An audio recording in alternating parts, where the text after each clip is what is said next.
Welcome to Stories with Sarah. My name's Sarah, and today I'll be reading a Polish fairy tale called The Frog Princess. I hope you enjoy. There was once a king who was very old, but he had 3 grown-up sons. So he called to them and he said, "My dear sons, I am very old, and the cares of the government press heavily upon me. I must therefore give them over to one of you. But as it is law amongst us that no unmarried prince may be king, I wish you all to get married, and whoever chooses the best wife shall be my successor." So they determined to go a different way, and settle it thus. They went to the top of a very high tower, and each one, at a given signal, shot an arrow in a different direction to the others. Wherever their arrows fell, they were to go in search of their future wives. The eldest prince's arrow fell on a palace in the city where lived a senator who had a beautiful daughter. So he went there and married her. The second prince's arrow struck upon a country house where a very pretty young lady, the daughter of a rich gentleman, was sitting. So he went there and proposed to her, and they were married. But the youngest prince's arrow shot through a green wood and fell into a lake. He saw his arrow floating amongst the reeds, and a frog sitting thereon, looking fixedly at him. But the marshy ground was so unsafe that he could not venture upon it, so he sat down in despair. "What is the matter, Prince?" asked the frog. "What is the matter? Why, I cannot reach that arrow on which you are sitting." "Take me for your wife, and I will give it to you." "But how can you be my wife, little frog?" "That is just what it has to be. You know that you shot your arrow from the tower, thinking where it fell you would find a loving wife, so you will have her in me." "You are very wise, I see, little frog. But tell me, how can I marry you, or introduce you to my father? And what will the world say? Take me home with you, and let nobody see me. Tell them that you have married an Eastern lady, who must not be seen by any man except her husband, nor even by another woman." The prince considered a little. The arrow had now floated to the margin of the lake. He took the arrow from the little frog, put her in his pocket, carried her home, and then went to bed, sighing very deeply. Next morning the king was told that all his sons had gotten married. So he called them all together and said, "Well, children, are you all pleased with your wives?" "Very pleased indeed, Father and King." "Well, we shall see who has chosen the best. Let each of my daughter-in-laws weave me a carpet by tomorrow, and the one whose carpet is the most beautiful shall be queen." The elder princes hastened at once to their ladies, but the youngest, when he reached home, was in despair. "What is the matter, Prince?" asked the frog. "What is the matter? My father has ordered that each of his daughter-in-laws shall weave him a carpet, and the one whose carpet proves the most beautiful shall be first in rank." My brother's wives are most likely working at their looms already. But you, little frog, although you can give back an arrow and talk like a human being, will not be able to weave a carpet as far as I can see." "Don't be afraid," she said. "Go to sleep, and before you wake, the carpet shall be ready." So he lay down and went to sleep. But the little frog stood on her hind legs in the window and sang, "Ye breezes that blow, ye winds that sigh, come hither on airy wing. And all of you straight to my dwelling high, and various treasures bring. 2 fleeces I crave of the finest wool, and of the loveliest flowers a basket full. From the depths of the ocean bring sands of gold, and pearl drops of luster manifold. So that I may fashion a carpet bright, adorned with fair florets and gems of light, and weave it in one short day and night, when my true love's hands must the treasure hold." There was a gentle murmur of the breezes, and from the sunbeams descended 7 lovely maidens, who floated into the room, carrying baskets of various colored wools, pearls, and flowers. They curtsied deeply to the little frog, and in a few minutes they wove a wonderfully beautiful carpet. Then they curtsied again and flew away. Meanwhile, the wives of the other princes bought the most beautifully colored wools and the best designs they could find, and worked hard at their looms all the next day. Then all the princes came before the king and spread out their carpets before him. The king looked at the first and the second, but when he came to the third, he exclaimed, "That's the carpet for me. I give the first place to my youngest son's wife. But there must be another trial yet." And he ordered that each of his daughter-in-laws should make him a cake next day, and the husband of the one whose cake proved the best should be his successor. The youngest prince came back to his frog wife. He looked very thoughtful and sighed deeply. "What is the matter, prince?" she asked. "My father demands another proof of skill, and I am not so sure that we shall succeed so well as before. For how can you bake a cake?" "Do not be afraid," she said. "Lie down and sleep, and when you wake, you will be in a happier frame of mind." The prince went to sleep, and the frog sprang up to the window and sang, "Ye breezes that blow, ye winds that sigh, come hither on airy wing. And all of you straight to my dwelling high, these various gifts to bring. From the sunbeams bright, bring me heat and light, and soft waters distill from the pure flowing rill. From the flowers of the field, the sweet odors they yield. From the wheat fields obtain 5 full measures of grain, so that I may bake in the night time a cake for my true love's sake." The winds began to rise, and the 7 beautiful maidens floated down into the room, carrying baskets with flour, water, sweetmeats, and all sorts of dainties. They curtsied to the little frog, and got the cake ready in a few minutes, curtsied again, and flew away.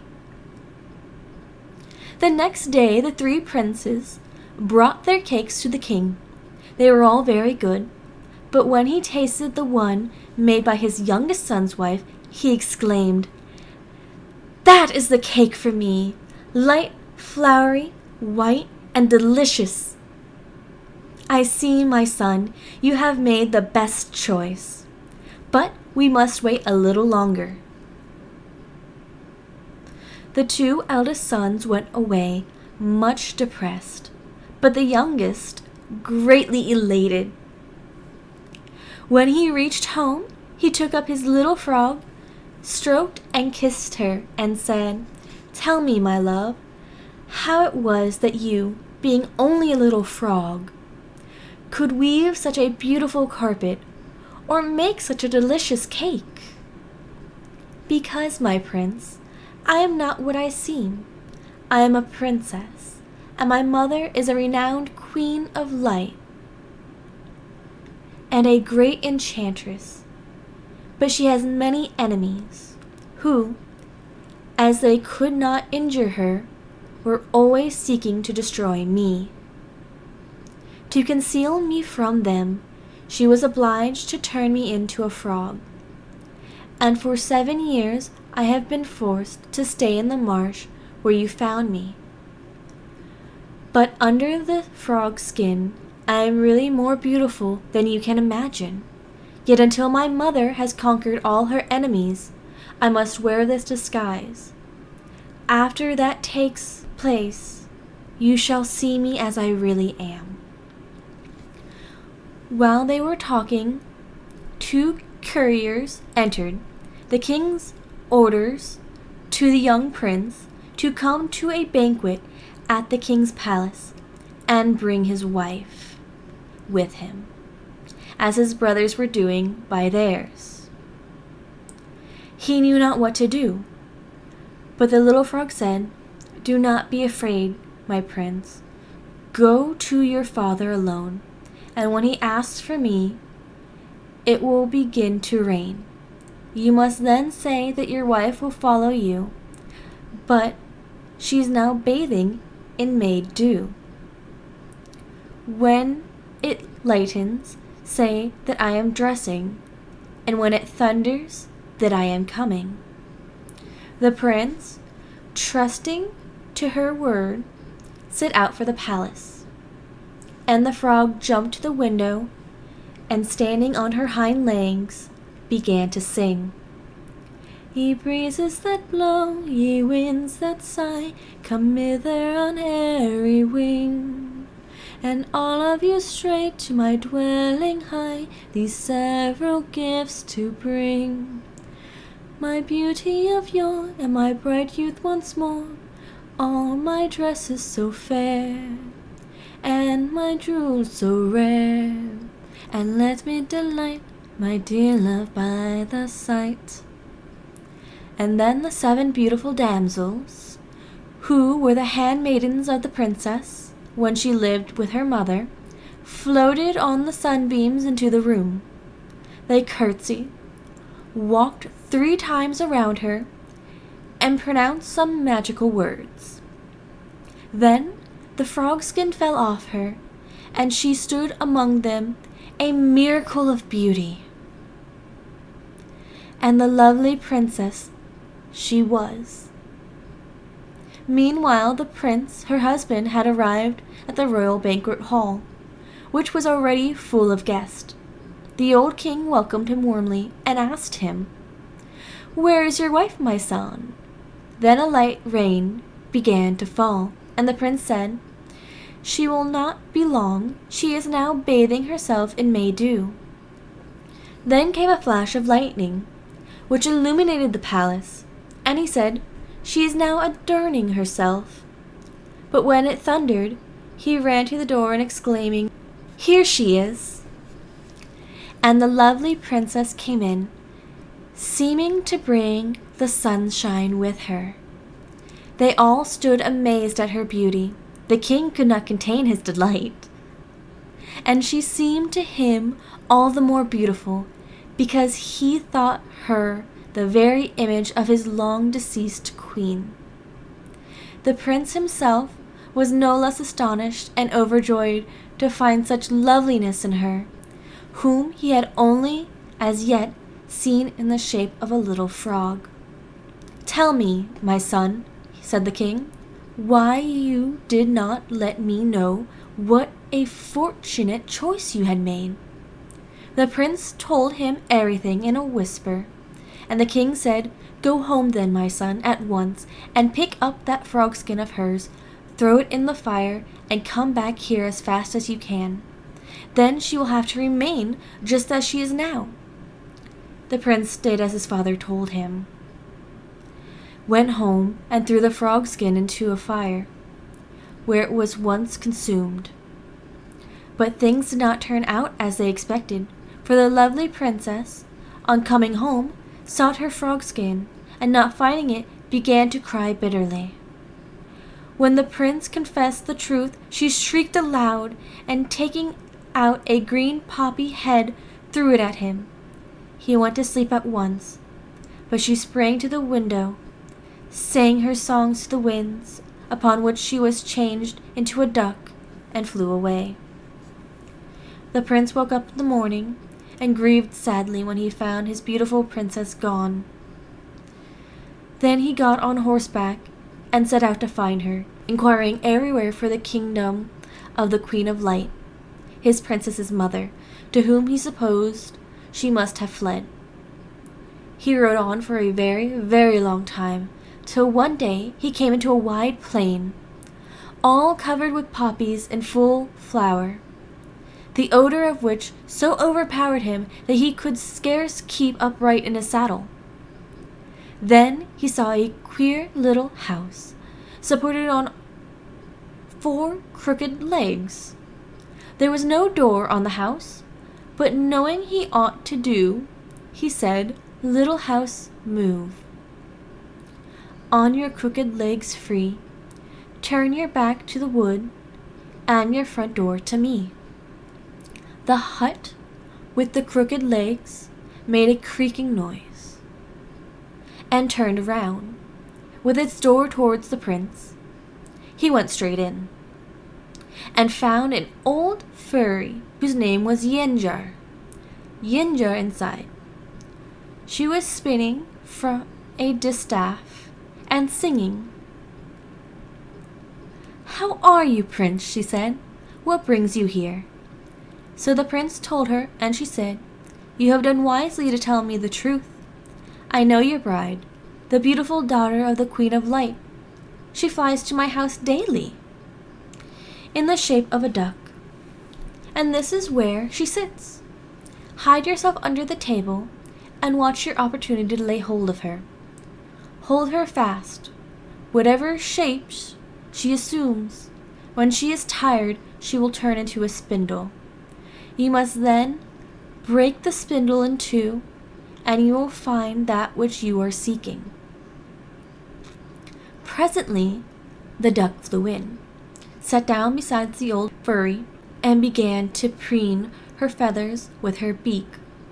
The prince seized her by the wing.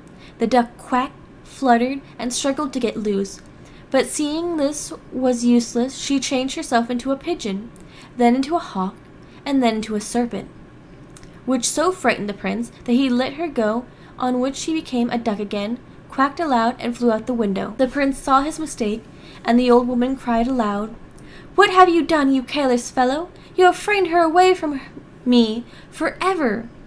But she is your bride. I must find some other way to help you. Take this ball of thread, throw it before you, and wherever it goes, follow after it. You will then come to my sister's house, and she will tell you what to do next."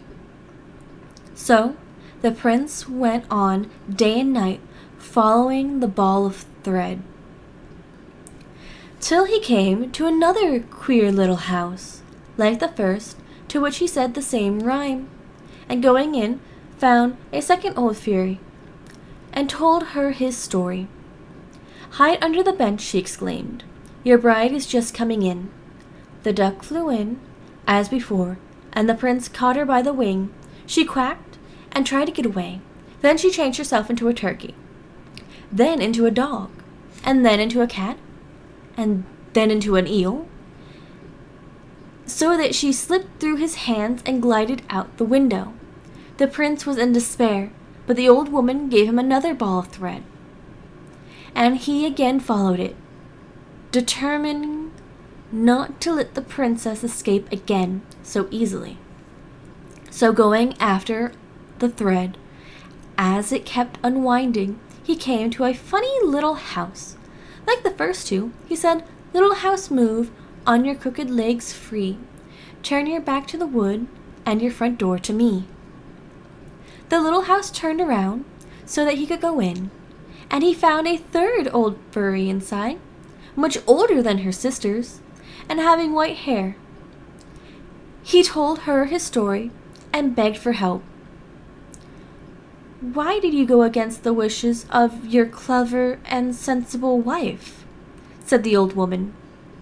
"You see, she knew better than you what her frog skin was good for, but you must needs be in such a hurry to displace her beauty to gain the world's applause that you have lost her, and she was forced to fly away from you."